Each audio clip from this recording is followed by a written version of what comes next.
Hey guys, if you've been a listener of Faith and Focus for a while and have enjoyed what you've been hearing, I would love it if you would consider becoming a monthly supporter of the ministry. As a missionary within Faith, my work is entirely supported by listeners like you, who believe in the work God has called me to do, and podcasting is just a small part of that. I also teach the Bible at my local church, in the ministry house I live in, and with the young men God has put in my life to disciple. I also do biblical counseling that is entirely donation-based, so your monthly support goes in part to help support counseling sessions for people who may not be able to afford any or all of the cost of counseling. And with your monthly support, I would be able to go on to full-time ministry, which would include more podcast recording, new podcast ideas that we've had, and different forms of online teaching, as well as more availability for counseling sessions. If you'd like to become a monthly supporter, you can email me at dennissotheby@infaith.org or head over to infaith.com/Dennis-Sotheby. Thank you.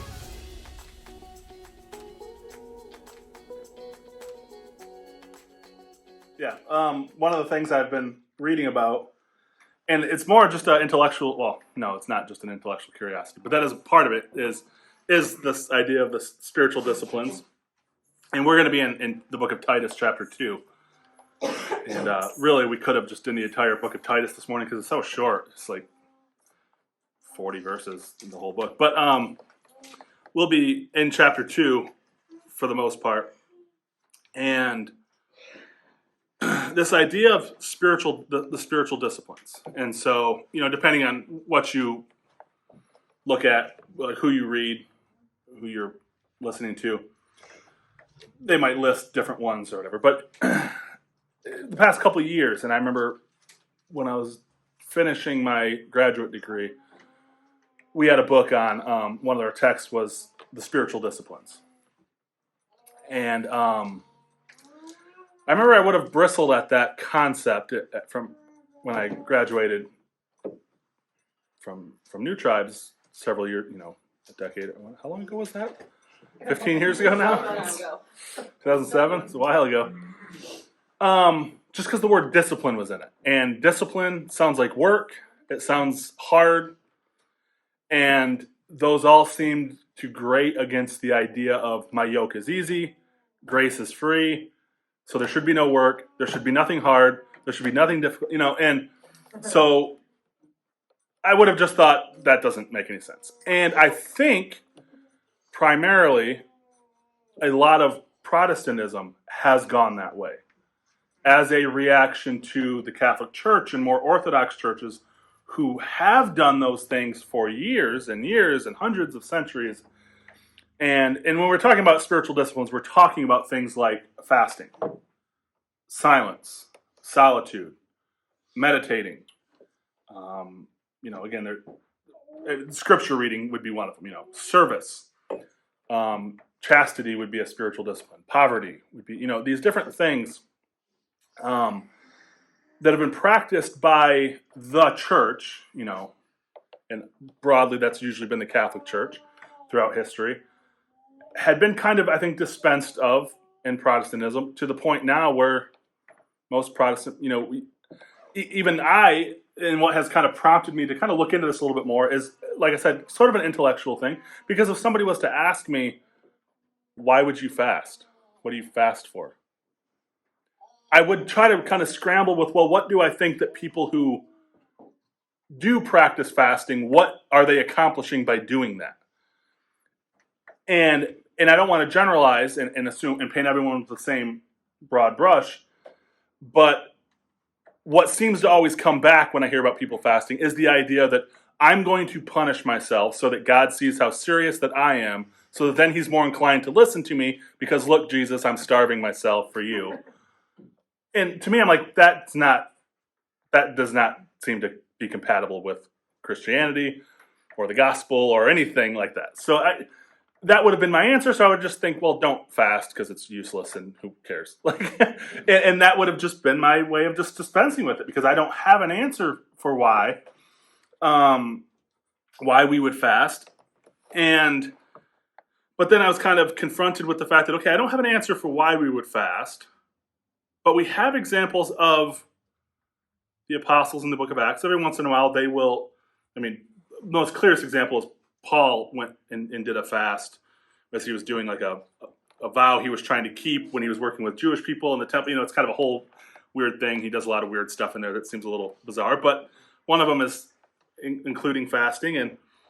And even the idea that, well, now that we are under this new covenant, and of course under the old covenant, surely you would fast because you want to have all your good works and show God how righteous you are so that he'll bless you. But now we're blessed with all spiritual blessings in Christ, so I don't have to do that stuff anymore. But that didn't comport with what Jesus says, because Jesus has asked, why don't your disciples fast? And he says, why would they fast when the bridegroom is here? Now is the time to party. But he says there will come a time when the bridegroom is gone, and then they will fast. Well, he's not saying, well, we're going to do away with all that nonsense. He's saying, once I'm gone, they'll go back to fasting. Okay, so you can't just dispense with that. It has some kind of a role. And then this idea of silence, of just, we think of prayer as a discipline, but in prayer we tend to just think I'm just talking and talking and talking, and there's very little silence going on when you're praying, but there's this discipline of silence, and then there's solitude, just being alone. And all of these things don't make a lot of sense to me, and I don't really understand why. So I've started reading a book, and this is hopefully going to make sense when we get into Titus chapter 2, how this ties in. But I started reading a book called The Spirit of the Disciplines by Dallas Willard. And he's talking about just the theology, why practice these disciplines, and not necessarily what they are or what they mean or how to do them, but why should we do them, and what's the rationale behind it. And by and large, a lot of it is not doing to try to earn something. It's a way of training ourselves. It's a way of, it kind of might be fashionable now to say detoxing now ourselves. So when you think of silence, that's not hard to understand why you might have to do that in today's culture. We just hear stuff all the time. We're involved with social media, and it's all the time. Videos all the time. 24-hour news all the time. You're on YouTube, everything, and then everyone's just talking, and everyone has an opinion, and now everyone has a mic, so everyone is just talking, and that's all you're hearing is just noise. So to just get away and just say, I'm going to turn all of that stuff off. I'm going to just be silent, and I'm not even going to talk myself. And I'm just going to be quiet. And then solitude, the same thing. Like, we're just surrounded by people, which is a good thing in terms of community. But sometimes we don't even realize, I think, that when you can get away and just turn things off and be alone, doubts, fears, anxieties, things that you may not even have realized that you were suppressing because you've just surrounded yourself with stuff and people and activity, you can't get away from them at that point. They start to bubble up, and then you are forced to deal with them at that point. Fasting, the same thing. It's just a way of, I don't want to say tricking your mind, but it's almost like a way of resetting. We just, and we'll see, like, as far as like training ourselves and our habits and our behavior and the things that we do, sometimes we don't even realize how much they're tied to behaviors that have nothing to do with the behavior that we're doing. And the clearest example you can point to of this is a smoker, somebody who smokes cigarettes. Sometimes they are just like, I always have a cigarette after I eat. And they don't even think that it's the eating that might be triggering the compulsion and the desire to then smoke. And so something like fasting is just breaking that rhythm. And then you realize, where is that desire coming from? Why is it happening? If it's not, I'm not eating, and now the desire has went away, or that impulse has went away. So and again, I'm still working through all this stuff and trying to figure it out, but a lot of it is just breaking that rhythm of what we typically can just fall into, which then leads to complacency, which just leads to autopilot, which is the opposite of what we're going to see in Titus. Is what we're being called to as mature Christians is sober-mindedness, being aware of everything that's going on and what's going on, and being able to diagnose what's happening in the world. When we're just on autopilot, it's just things just bounce off, and we're just more reacting to what we see happening. And so the spiritual disciplines, what it seems like, is they're not something to try to get God to do something. It's a training myself. And then what really hit me was in thinking of like, well, Christianity doesn't involve, I got to discipline myself and I've got to, what really smacked me in the face of and disabused me of that thinking was when Paul says, I beat my own body. I discipline myself. I train myself for the purpose of godliness. He's talking about like going to the gym spiritually. And then you just think, yeah, I don't think that we can just sit on the couch like Homer Simpson and just think that things are just going to happen. And so one of the things that Dallas Willard talks about, and then we'll jump into Titus, is he says, what we desire, even as Protestants, who maybe we've done away with these disciplines and this way of life of, of having these regular things that we're doing,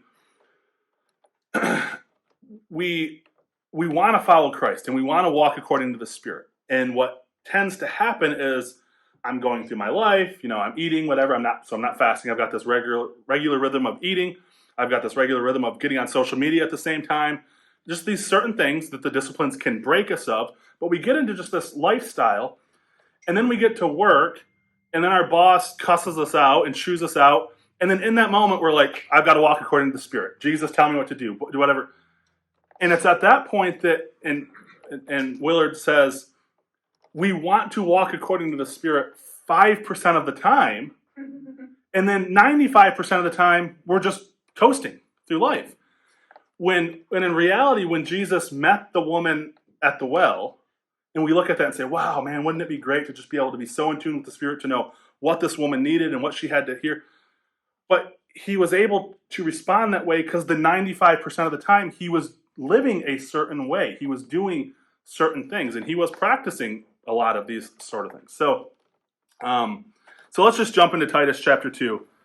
And you'll see the net translation, which I'll be reading from, does translate a certain word consistently throughout here that it might not necessarily in your translation. So, but it'll crop up, and as we've been looking at in Sunday school, when certain words are repeated over and over again, it seems it's important. So let's look at the first 10 verses. It says, "But as for you, communicate the behavior that goes with sound teaching. Older men are to be temperate, dignified, self-controlled, sound in faith and love and endurance. Older women likewise are to exhibit behavior fitting for those who are holy, not slandering, not slaves to excessive drinking, but teaching what is good. In this way they will train the younger women to love their husbands, to love their children, to be self-controlled, pure, fulfilling their duties at home, kind, being subject to their own husbands, so that the message of God may not be discredited. Encourage younger men likewise to be self-controlled, showing yourselves to be an example of good works in every way. In your teaching, show integrity, dignity, and a sound message that cannot be criticized, so that any opponent will be at a loss, because he has nothing evil to say about us. Slaves are to be subject to their own masters in everything. Do what is wanted and not talk back, not pilfering, but showing all good faith in order to bring credit to the teaching of our God and our Savior and everything." Now, so self-control, over and over and over again. This word sophron means to be in control of your faculties.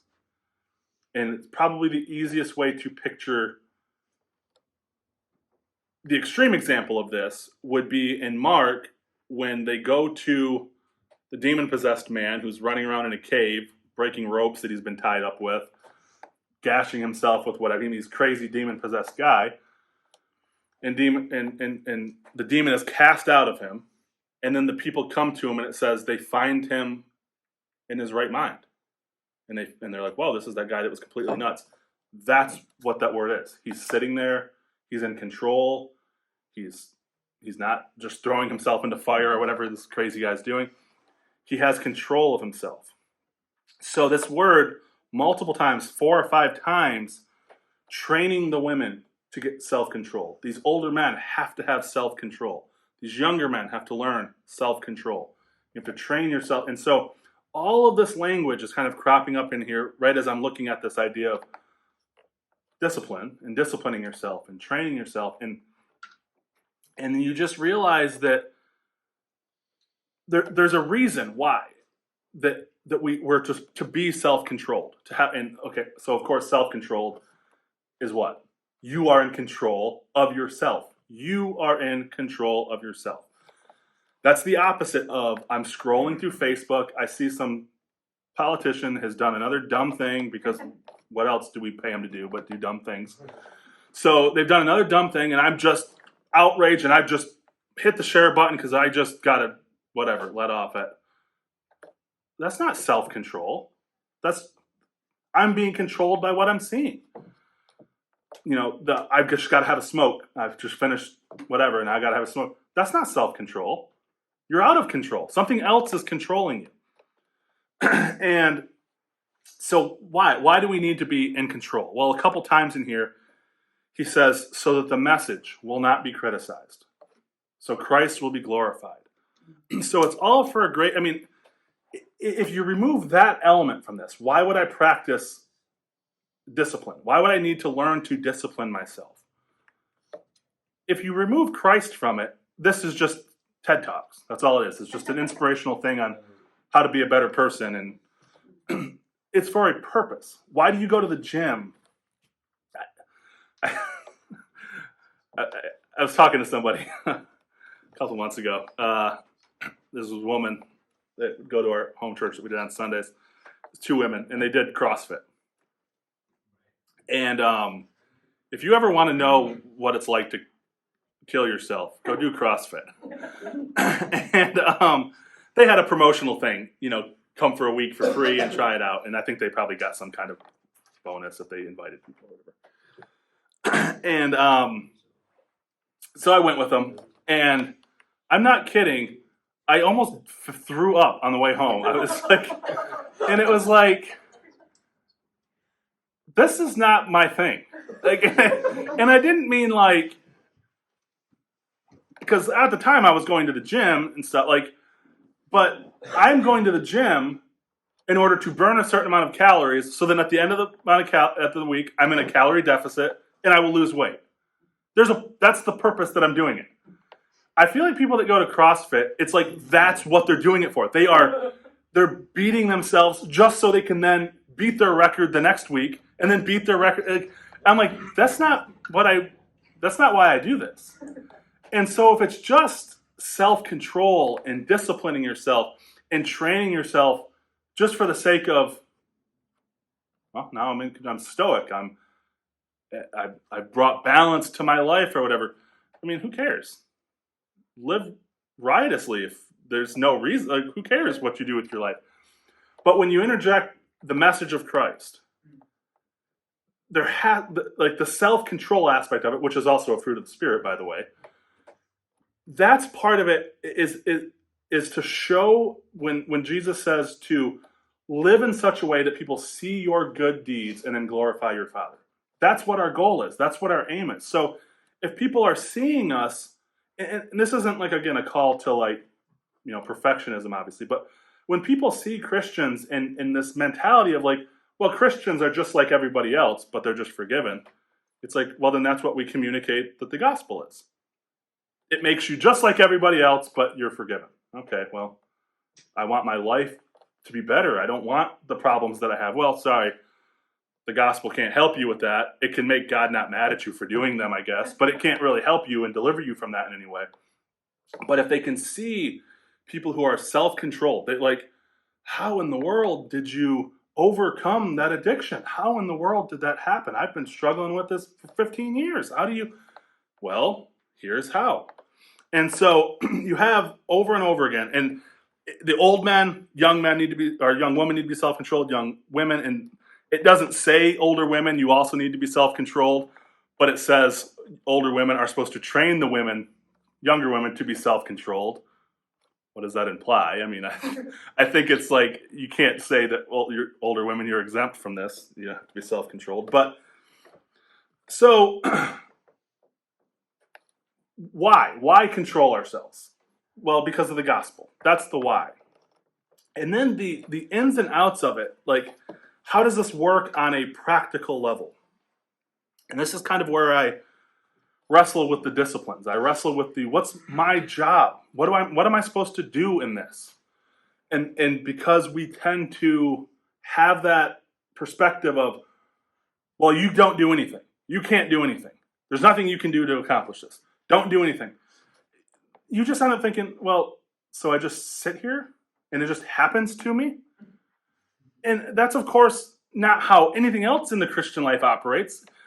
The scripture says, how are they going to hear unless somebody goes and preaches the gospel? And so if we're like, well, God wants everyone to come to faith in Christ, so it's God's going to do it, I can't do it, I'm just going to sit here on the couch and I'm just going to pray, and then somehow people in Zimbabwe are going to hear about Jesus because I'm sitting here on the couch or something and God's going to do something. Like, there's always this conjunction, and I don't necessarily know how it works.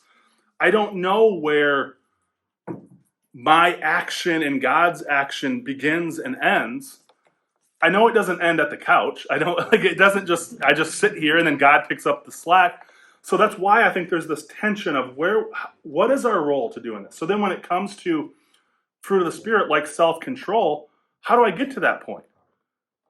Do I just keep living my life and God's just going to infuse me with self-control and discipline?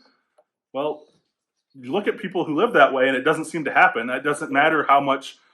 And so I think a part of it is when Paul says it's God who's working with you both to will and to do his good pleasure. There is a doing aspect of it. So there is something that we're doing. There's activity that we're involved in, that we're engaged in, but it's God who's doing it. And so it's really hard to conceptualize, but I think what we have to realize is, and I've shared this before, so this is not something new, but it's almost like a moot question. When you're walking according to the Spirit, the New Testament speaks so much of how much we're intertwined with the Spirit, that the Spirit has become one spirit with our spirit. Christ is as close to us as he's ever going to be. We have as much of the Spirit as we're ever going to get. All of this, we are in Christ as much. You can't get more into Christ. If I was to say, hey, come into the First Baptist Church of Bancroft. Okay, now you're sitting here. No, come get more into it. Well, what does that mean? I'm already in it as much as possible. So sometimes I think it's almost a moot question where, like, I'm going to go out and in the energy and in the Spirit and do something. And it's like, well, who's doing that? You are the Spirit. And sort of like, I don't know, like, where does one end and one begin? You draw a circle. Where does it start and where does it end? The Spirit is one spirit with me. When is one doing it? When is one not? So to me, it's kind of almost a moot question. Of course, that becomes problematic when you're not walking according to the Spirit. If you're just operating in the flesh and you're just doing things, well, then you're operating out of the flesh and it's all you doing it. And as Paul says, the flesh, the things that I can do, they're all liabilities. They're all hindrances to the gospel. So I think this is all in the realm of walking according to the Spirit. When we're understanding that and desire, and I'm not even saying we have to even understand what that means. Like, we read Romans 5 through 8. You can read it every day and try to understand it, but it's so complicated to know, well, what does that actually mean to walk according to the Spirit? How do I do that? How do I get infused with life? And how does this work? I don't know that it necessarily, I'm not going to say it doesn't matter, but God will take the nugget of desire from a person, even if it's encircled in ignorance. Even if a person doesn't understand, if they're saying, God, I just want to do your will, he will take that and work with that. So I think if that's there, then we step out and say, okay, God, here's what I'm going to do. I'm going to do this, trusting then that you're going to produce fruit. And so what we see with the self-control part of things, and again, even back then, there was people just were out of control. I mean, and it's not as far as like a demonic person who's just out of control. We become possessed, and I don't mean that in a demonic sense, but possessed with a spirit, and I don't mean that in a spiritual sense, just an attitude of complacency, of laziness, of debauchery, of whatever. We just, this idea of just something within us is controlling us to do things that we don't have control over. And maybe you're thinking, well, what does that mean? And if you've ever talked to somebody who's struggled with porn addiction, if you just tell them, well, just don't look at pornography, that doesn't help. And it's easy from the outside, and this is true of all addiction. An alcoholic. Well, you just consider just not drinking. Yeah, and I remember talking to somebody who, and it was really hard for me to understand. It was like they're looking at pornography, and I said, well, just don't do it. And the best they could say was, I can't help it. I can't control myself. And you kind of think, yeah, you can. But can they? It's like, and that's what I mean by saying, like, something has possessed them. And I don't mean a demon, but there's something that's compelling them on to do things that they have no control over. And so, I've talked with Caleb about this kind of addiction mentality, that it's often not you have the thought, I'm going to go look at pornography, and then you act it out. It's something else before that causes you to have that thought. And it's something before that causes you to have that thought, that causes you to have that thought. So it's something, and this is what happens, going back to the disciplines, when we just coast through life. And I'm sure there's a satanic element in this. Satan is so conniving and wise and manipulative. He's not just coming to a walking, mature Christian and say, you should have an affair and cheat on your wife.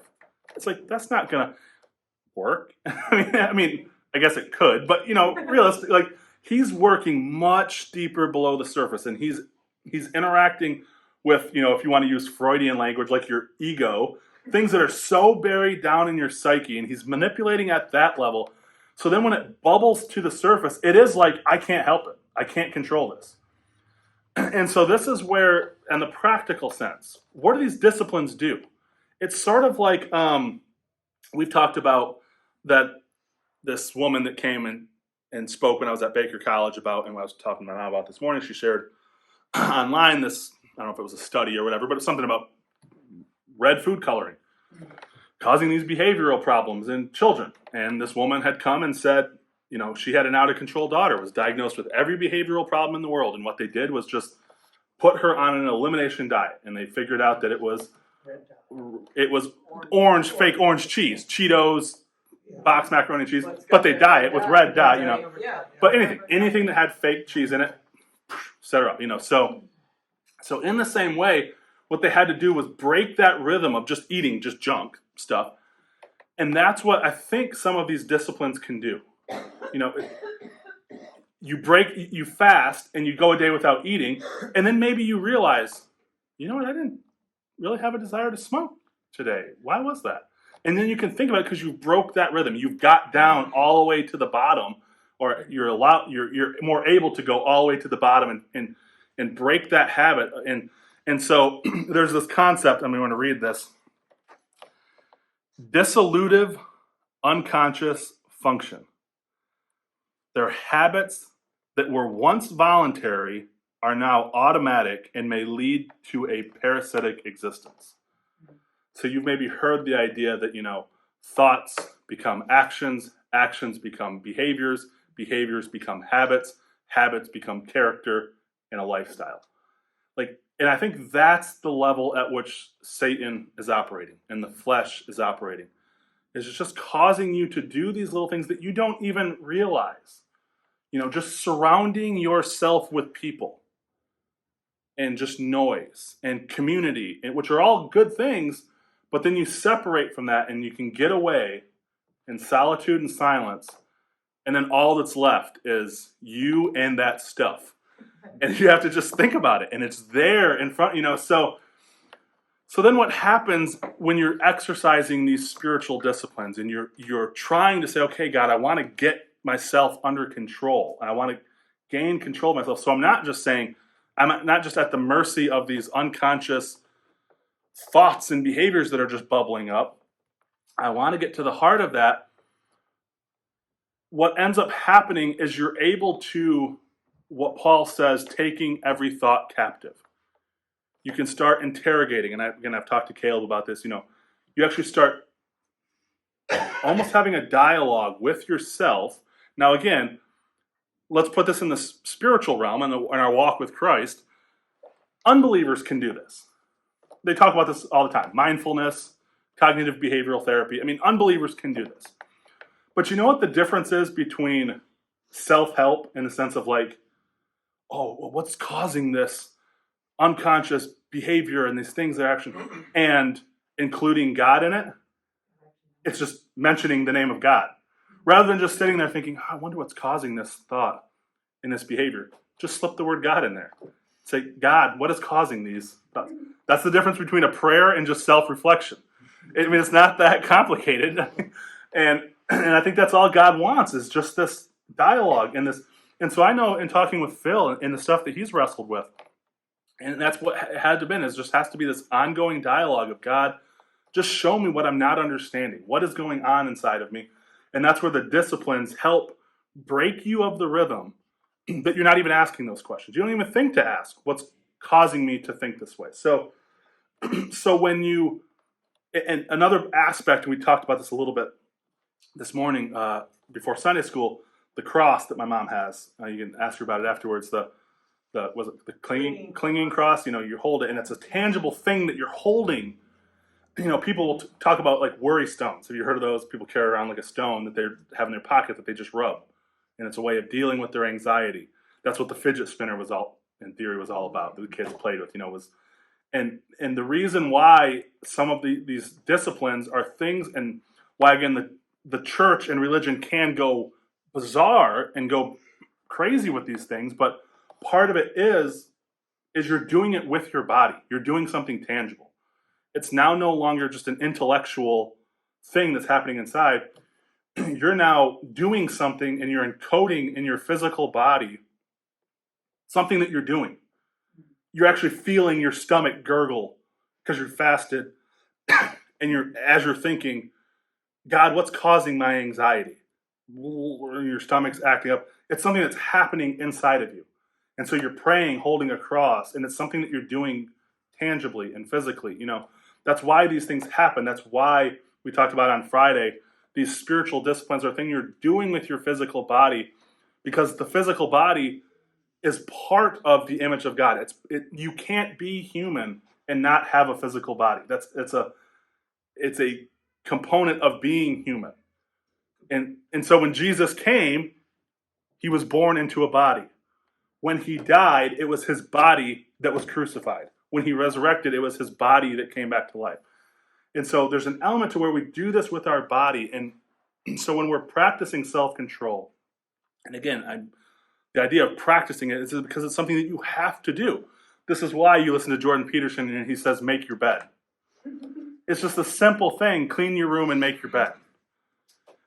Because what that's doing is it's something that I actually do have control over. It might be saying, like maybe I don't have control over my addictive personality, but I have control over whether my bed is made or not, and I'm going to do that thing.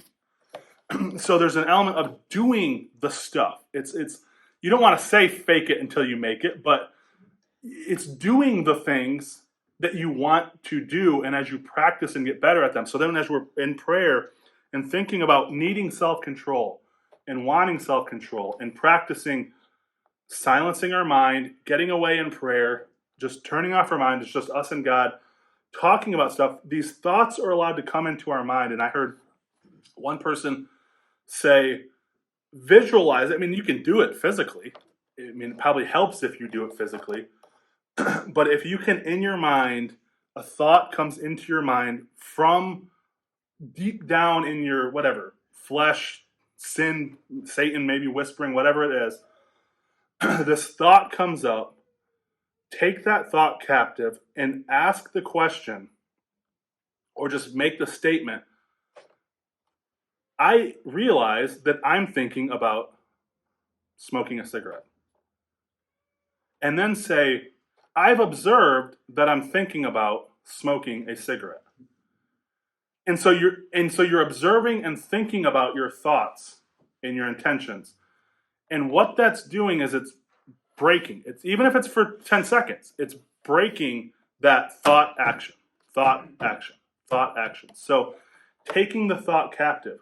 Imagine it, and if you can, again, this is where the solitude and the silence and just getting alone, so you can almost conceptualize. And I've heard it says you take the thought captive, and if you have a thought, this whatever, maladaptive thought, and you recognize that, in your mind, imagine you're actually taking it by the hand, walking it out of the room, coming back into the room without it, and sitting back down into a chair. And you just keep doing that when those thoughts happen in those moments of solitude. And you're actually physically, and it's something, again, you could physically act this out, and that's just another way of ingraining it in your mind. It's another thing, it's all the same concept of what's called the diver's experiment, and I've talked about this before too. And we've all experienced it. As soon as I say it, you're going to say, oh yeah, I've experienced that. Divers will do deep sea diving, and they'll go down to work on a shipwreck. They'll dive 100 feet down and then realize, I forgot something that I need down here. What is it? And they go back up, and as soon as they get back into the boat, they remember what it was, and they get the thing, and they go back down. And you've done that too. You retrace your steps. What did I come into this room for? Okay, let me go back to where I was. And it's because that physical part of our body, something is encoded in that thing. So I've heard people say, a good practice to do if you always forget where you park, get out of your car and do something strange. It's like spin in a circle. And it's just a weird thing that you've done that you'll be like, I will remember where I park now because I've done that weird thing. And so that's why, again, going back to the disciplines of trying to just gain more victory in this spirit, this fruit of the spirit of self-control, why the disciplines help is because it's doing something with and to your body. It's breaking a certain cycle that has happened. And it's basically allowing room for the spirit to get in there and to work now because you've stopped being just so dissolute in your thinking and so that just diffuse and not thinking about anything that you can get in there and God can actually operate now and break through. That's why a lot of times when we think of the idea of God needing to get in and discipline us and get our attention, we always think of things like drastic. We crash our car into a tree or something and now God's got your attention. Well, it's because you never stop, if you just stopped and listened to the still small voice, it wouldn't have to come in like a, and so I'm thinking out loud that I think that part of the disciplines help do that. It helps to bring an ability to gain self-control and to be able to control ourselves and to learn discipline, because somebody who doesn't have self-control is just somebody who's not been disciplined. And that's when you think of a kid, we talked about this, I think, in Proverbs. Why do you discipline kids? Well, because they don't have self-discipline. They'll eat 15 candy bars in a row and then throw up all over the place. So they have no discipline to stop. So you have to be the one to teach them discipline. And then hopefully over time, they learn the rhythm of self-discipline and learn you don't eat 15 candy bars. You work up to that. You practice. So, and all for the purpose, again, of the gospel. If the point is just, I want to just be a better person, well, then, again, you can listen to TED Talks and whatever and figure it out that way. But the purpose is for the gospel. I want to adorn the gospel, and I want to adorn the person of Christ and the message of Christ so he looks attractive. Again, we always talk about Jesus was attractive, and not physically, but just everyone loved Jesus. They wanted to be around Jesus. And, well, why was it?